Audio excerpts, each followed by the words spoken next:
Hey YouTube, today I finally got around to doing a video on my most favourite product for my aquarium, which is my filter. It's an Pond Solutions EF2 UV filter, and this video I'll show you all of the functionality that comes with that filter, the hoses and the media that you get with it.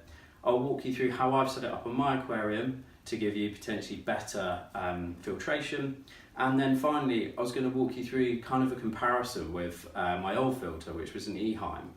I've had this filter running for over a year now, and it's been doing absolutely great, and I'm really pleased with it, and I wouldn't be doing this video if it turned out a bad product. Specification wise, the filter comes with 3 baskets. You get some media with it, so you get plastic bio balls, you get some ceramic rings, and you also get some activated carbon. Comes with some filter pads too. I didn't use any of those. It did use the fine filter pads that came with it. However, I changed my filtration, and I'll show you that, to have Biohome Ultimate in there. Pump wise, it's got a 1400 litre per hour pump, which they say rates the volume of it at 12 litres, rates it for tanks up to 600 litres. I personally think that's a bit overrated. You look at the sort of golden ratio of dividing the litres per hour by 4 roughly as a minimum. You're looking at tanks around 350 litres. I probably wouldn't say running it on anything bigger than 300 litres is a good idea. Mine's 240, it's quite heavily stocked, so I overfiltrate on my tank. As long as the fish aren't getting blasted around the tank, I don't see that as a problem. The more filtration the better really. Power wise, the filter runs at 30 watts, the power head, which is quite high when you compare that to other filtration units.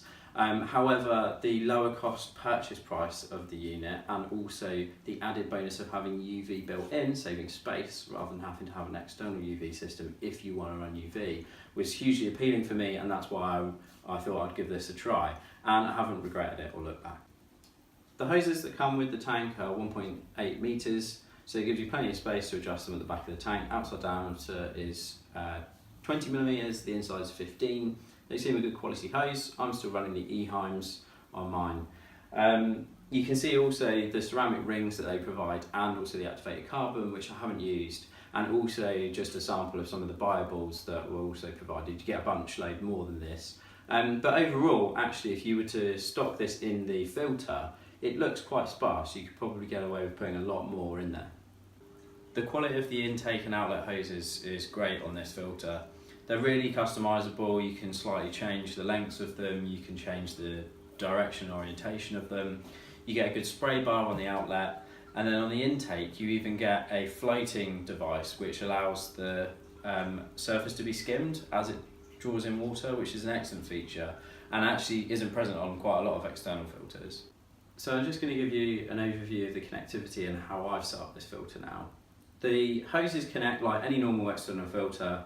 They're push fit connections. You get the hose, push them into the connector, and then you've got the screw caps. Make sure that you put the screw caps onto the hose before you do it, or else you might have to pull the hose back off. Use some hot water if you need to soften up the hoses to get them on the connectors. To connect and disconnect the hoses to the filter is as simple as pulling and pushing on a lever. You can see here that I push it to open it, cuts off all the water supply, it's safe, you don't get any leaks, and then you're able to carry out the filter maintenance. To connect it back up, push the connector back in, pull the lever, and you'll hear running water going back into the filter. Once that noise has stopped, you kind of know it's full enough to start it back up again. You can flick the power switch, and on goes the power head, and back into the filter just kicks back in. Now, if you're starting to prime this without any siphon already going on the intake, then you'll need to use the push button on the back of the filter to get the siphon going. To take the top off the filter, you've got 4 flaps each side. Now, 2 of them completely come away, and 2 are used to push and pull the filter head to create that suction so you don't get any leaks. You want to be careful with these. I haven't had any problems yet, but they don't feel as strong as they could be, and you don't want to snap them. So just be gentle with them. Make sure you take off the loose flap side ones first, and then do the other sides to pull the power head off. Inside you've got 3 filter baskets. The flow of this filter is the water goes down the UV first, hits the bottom, and then it comes back up through the trays and then out through the power head. So what I've got is a layer of coarse foam on the bottom, medium, and then a fine filter pad. All of my biological media, I've got a mixture of Biohome in here, I've got Ultimate and Plus I think it is, which does a great job of filtering out all of your ammonia, nitrites, and also getting that full cycle going to do nitrate reduction as well. You can check out Pond Guru's videos, he supplies this in the UK, and I've got many videos on Biohome as well. Highly recommend it.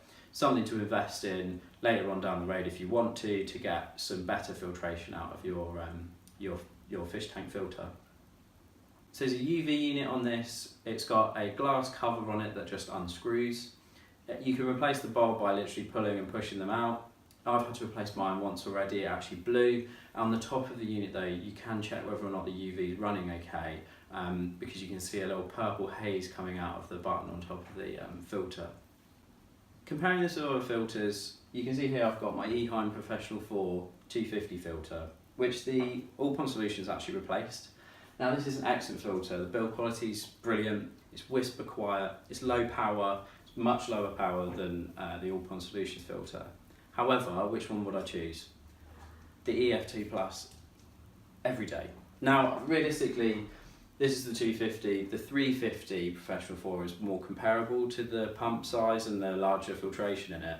However, that added UV and the value for money for the Pond Solutions filter just outweighs any reason why I would have gone for the 350.